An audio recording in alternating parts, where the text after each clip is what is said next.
Assalamualaikum warahmatullahi wabarakatuh. Saya ialah Dr. Aziz Al-Safi Ismail. Pada pagi ini saya akan bercakap mengenai penyakit diabetes ataupun penyakit kencing manis.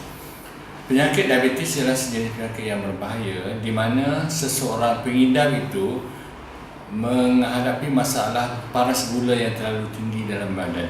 Apabila seseorang itu mengidap diabetes, mereka berhadapan dengan pelbagai komplikasi atau penyakit-penyakit lain yang amat berbahaya seperti stroke, serangan jantung, kerosakan buah pinggang,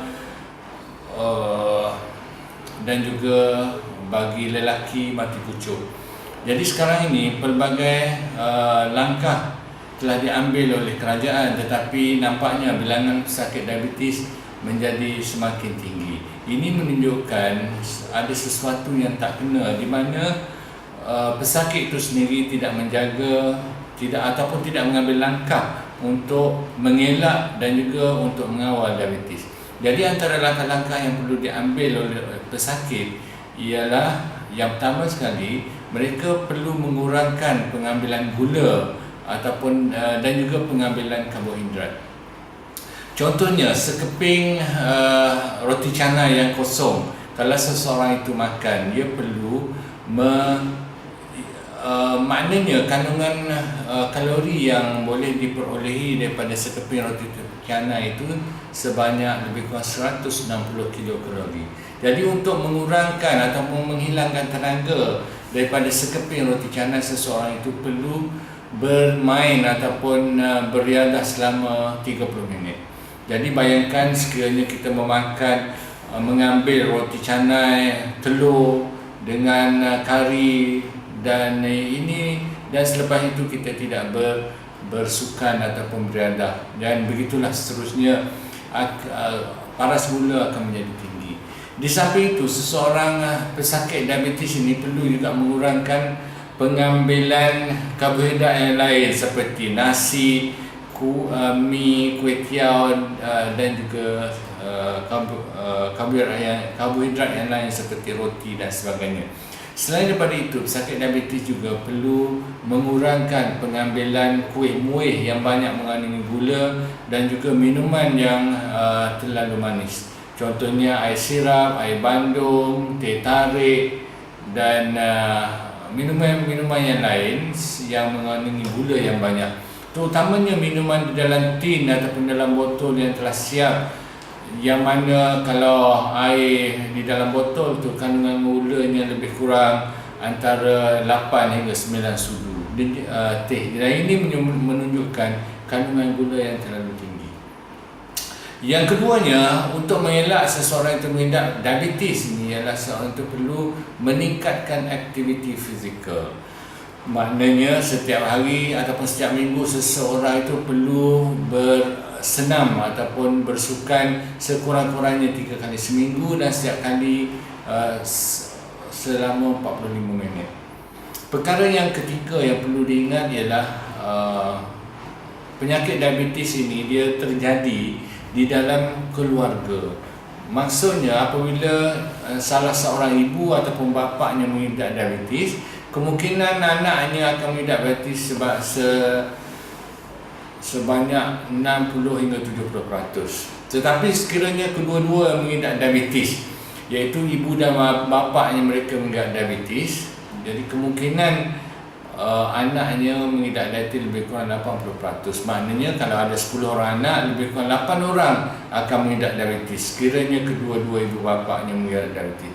Jadi untuk mengelak ini daripada berlaku, dan mereka perlulah mengubah cara hidup. Yang pertama sekali, sekiranya kita ada faktor risiko yang tinggi, iaitu sejarah keluarga, ataupun seseorang itu berbadan gemuk, ataupun memiliki tanda-tanda, kita perlu menjalani pemeriksaan paras gula di dalam darah. Selain daripada itu, sekiranya kita mempunyai risiko yang lain, iaitu kita mengidap darah tinggi, kita mengidap penyakit kolesterol yang tinggi, kerosakan buah pinggang dan sebagainya, biasanya di dalam badan mereka juga ada penyakit diabetes. Jadi kita perlu membuat pemeriksaan. Itu bagi antara cara yang kita boleh guna untuk mengelak diabetes. Selain daripada itu, bagi mereka yang sudah mengidap diabetes, amat penting sekali mereka perlu menjalani pemeriksaan darahnya di dalam orang panggil dalam bentuk ataupun di dalam waktu yang berkala. Maksudnya kalau seboleh-bolehnya membuat pemeriksaan darah sekali sehari ataupun pada sekurang-kurangnya seminggu sekali. Jadi apabila kita mempunyai paras gula dan darah yang tinggi, kita perlu mengambil ubat seperti yang disyorkan oleh doktor. Selain daripada itu, pesakit diabetes ini perlulah mengambil ubat seperti yang disyorkan oleh doktor. Sama ada ubat dalam bentuk pil ataupun ubat dalam bentuk suntikan insulin. Dan apabila kita mengambil ubat, kita perlu ada target ataupun kita perlu ada matlamat untuk kita capai.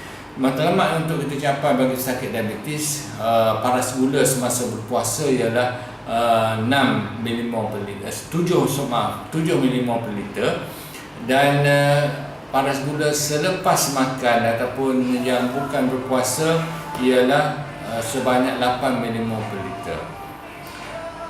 Jadi kalau kita mengamalkan sikap yang begitu, insya-Allah kita tidak dapat kita tidak akan menghadapi penyakit diabetes yang kronik, dan sekalipun kita ada penyakit diabetes, penyakit yang kita ada itu dapat dikawal dengan sempurna. Bahagian yang kedua yang ingin saya nyatakan pada hari ini ialah mengenai komplikasi atau penyakit-penyakit lain yang selalunya dihidapi oleh pesakit diabetes. Yang biasa yang amat mengerikan kita ialah pesakit diabetes berakhir ataupun akan menghadapi masalah kaki yang kronik, masalah kaki yang berkudis sehingga menyebabkan gangren ataupun bahagian-bahagian jari telah mati dan kadang-kadang perlu dipotong jari ataupun kaki mereka. Ini adalah satu keadaan yang membimbangkan dan kita perlu menjalani pemeriksaan secara berkala, dan begitu juga kita perlu mengambil tindakan atau langkah-langkah yang sewajarnya. Contohnya apabila kita nampak saja kaki mula bertukar warna ataupun kalau kita tidak dapat deria rasa, kita perlu menjalani pemeriksaan dan mengambil rawatan seperti yang disyorkan oleh doktor. Jadi itu sahaja yang ini saya sampaikan. Jadi kesimpulannya, yang pertama sekali untuk mengelak diabetes, kita perlu mengurangkan pengambilan gula dan juga perlu mengurangkan pengambilan karbohidrat. Yang keduanya, kita perlu menjalani kehidupan yang aktif, perlu bersenam sekurang-kurangnya 3 kali seminggu selama 45 minit setiap kali. Dan yang ketiga ialah kita perlu mengurangkan pengambilan gula. Yang keempatnya, perlu membuat pemeriksaan darah dalam masa tertentu, contohnya sekali sehari ataupun seminggu sekali. Dan yang kelima, kita perlu menjalani pemeriksaan kesihatan kalau kita belum lagi mengidap diabetes tetapi kita mempunyai faktor risiko seperti keluarga yang ada diabetes, gemuk dan juga penyakit-penyakit lain seperti darah tinggi, kolesterol yang tinggi dan sebagainya. Dan selain daripada itu, kita perlulah menjaga paras gula dengan baik dan mengambil rawatan dengan sempurna dan pastikan bahawa paras gula kita ni sentiasa berada dalam lingkungan 6 hingga 7 milimol per liter. Jadi semoga tuan-tuan dan puan-puan sekalian akan mendapat menjalani kehidupan yang sempurna dan dapat mengelak diabetes yang amat berbahaya. Sekian, wabillahi taufiq wal hidayah. Wassalamualaikum warahmatullahi wabarakatuh.